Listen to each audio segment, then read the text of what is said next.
Vous pouvez répéter que vous êtes déterminé.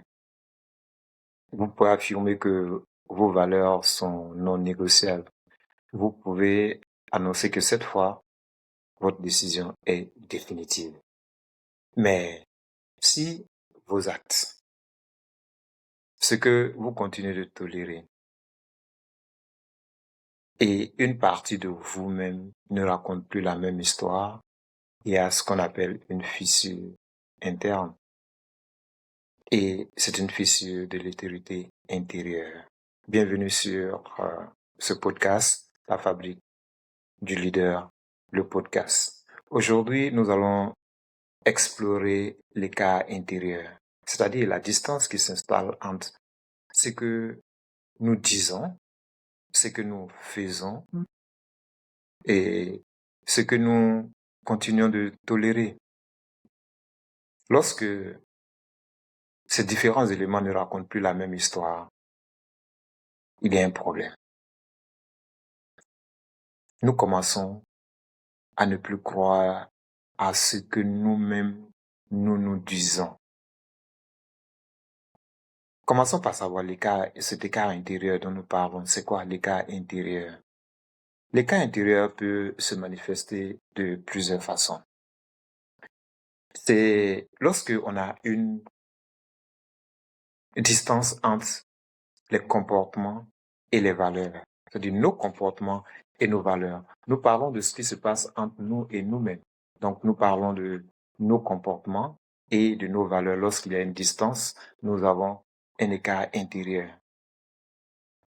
Le problème n'est pas qu'il y ait un écart. Le problème, c'est lorsque cet écart devient structurel. En effet, humainement, on a tous des contradictions.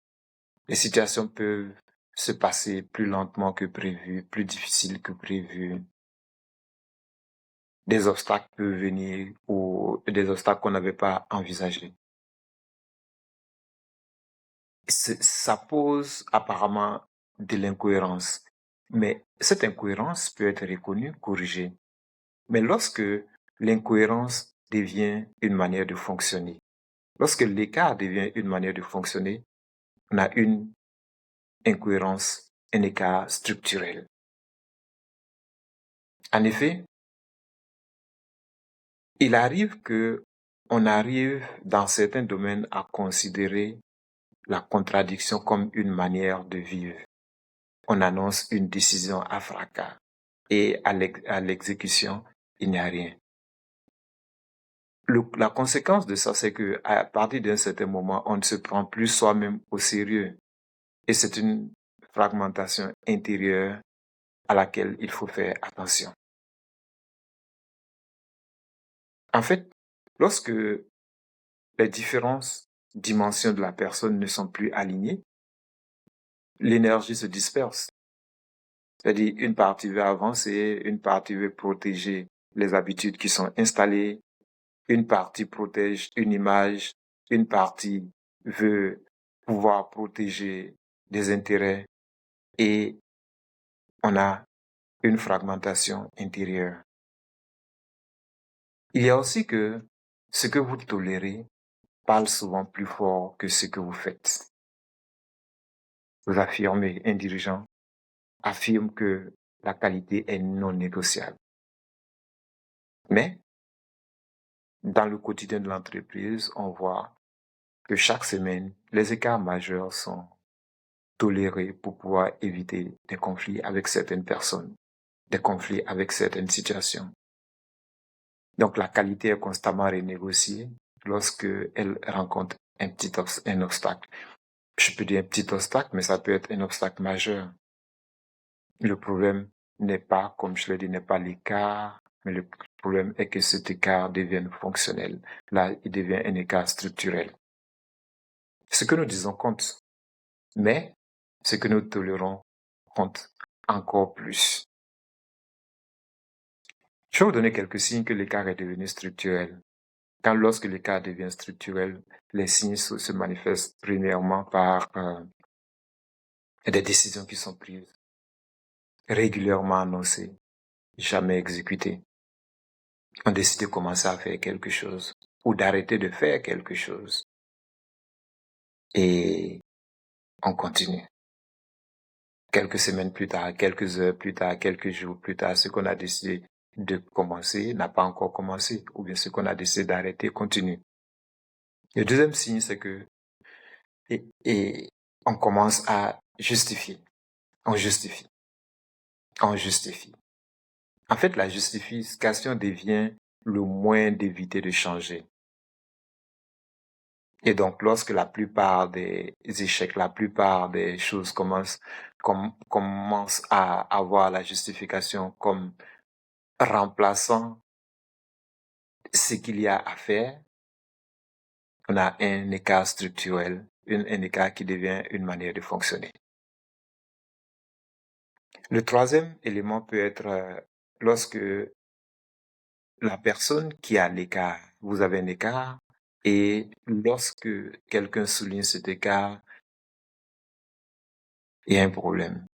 Donc, j'accepte, lorsqu'on me fait des compliments, je les accepte volontiers. Et lorsqu'on me montre une contradiction, j'attaque. Je deviens défensif. J'attaque l'autre même parce qu'il a révélé la contradiction. C'est là qu'on a un écart effectivement structurel, parce que dès qu'on touche cet écart-là, c'est comme si on touche à la personne même.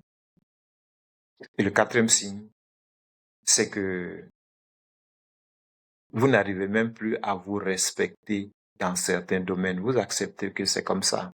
Donc, le respect que vous avez pour vous-même, vous avez fixé des standards, vous les avez annoncés haut et fort, ou vous n'avez pas annoncé, mais c'est ce que vous êtes tenu pour. Mais à force de violer vos propres standards, vous n'avez plus de respect pour vous-même dans ce domaine-là. Réfléchissez-y.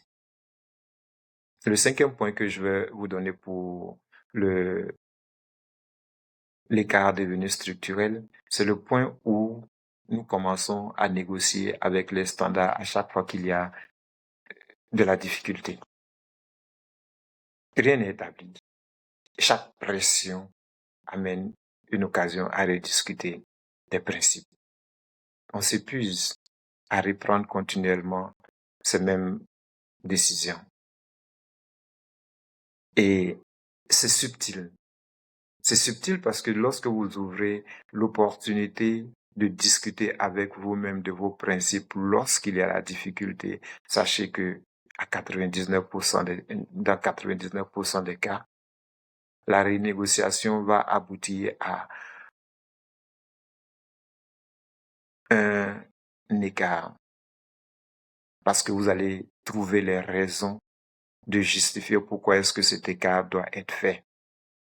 Vous avez décidé que vous n'allez pas faire ça. Et lorsque vous vous trouvez dans une situation où vous devez faire ça, vous commencez à renégocier le principe qui vous a amené à décider que vous n'allez pas faire ça. La chose qui va se passer, c'est que vous allez faire.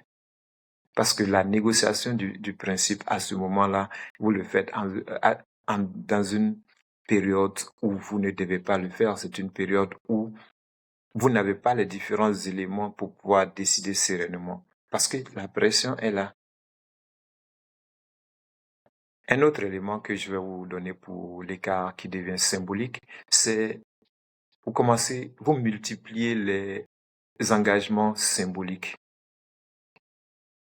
Je dis que un projet est important pour moi, mais au lieu de commencer le projet, commencer à le faire, je multiplie les engagements. J'achète la machinerie. J'engage ceci, j'engage cela. C'est des engagements symboliques qui finissent par eux-mêmes remplacer le changement qui est nécessaire pour pouvoir faire avancer ce projet-là.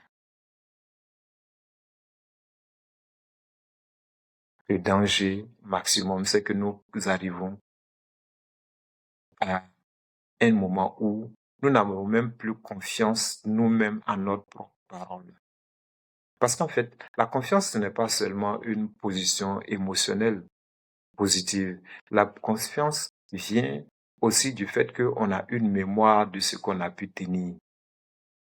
Et lorsque on a répété la mémoire de ne pas tenir ce que nous disons, nous arrivons nous-mêmes à ne plus avoir confiance en ce que nous disons. Donc notre propre parole pour nous-mêmes ne vaut plus rien.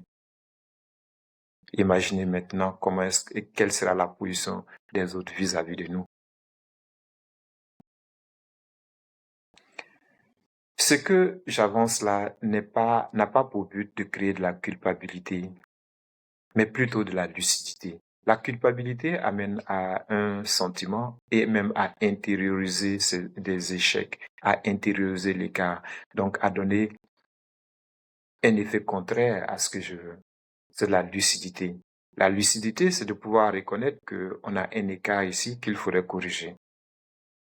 C'est de reconnaître que l'autorité ne se construit pas par une reconstruction permanente, par la renégociation permanente avec nos décisions, par nos justifications, par les engagements symboliques. Non.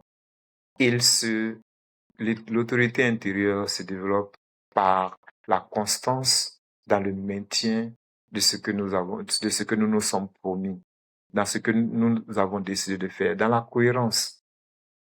Les difficultés arriveront. Et lorsqu'il y a un écart, comprenons qu'il y a un écart, on ne justifie pas, mais comment est-ce que on réduit cet écart et on arrive à la ligne que nous nous sommes fixés. Peut-être que nous avons commencé par un standard trop élevé. Si on peut le réduire pour pouvoir avoir une constance, ce n'est pas une renégociation, c'est un ajustement. Mais chaque fois qu'on doit appliquer nos propres standards, on négocie, on est dans une renégociation de principe que on ne doit pas faire, sinon on crée l'écart structurel qui nous empêche d'avancer. Je voudrais donc vous inviter à un exercice qui est de prendre un domaine précis. Prenez un domaine précis et vous voyez qu'est-ce que je veux. Faites une première colonne, qu'est-ce que je veux.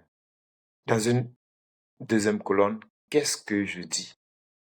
Dans une troisième colonne, qu'est-ce que je fais. Et dans une quatrième colonne, qu'est-ce que je tolère. Dans ce domaine précis, vous arriverez à pouvoir voir des écarts. Et certains écarts, s'ils sont structurels, ils sont à corriger. Vous pouvez aller voir dans différents domaines, celui qui vous importe le plus.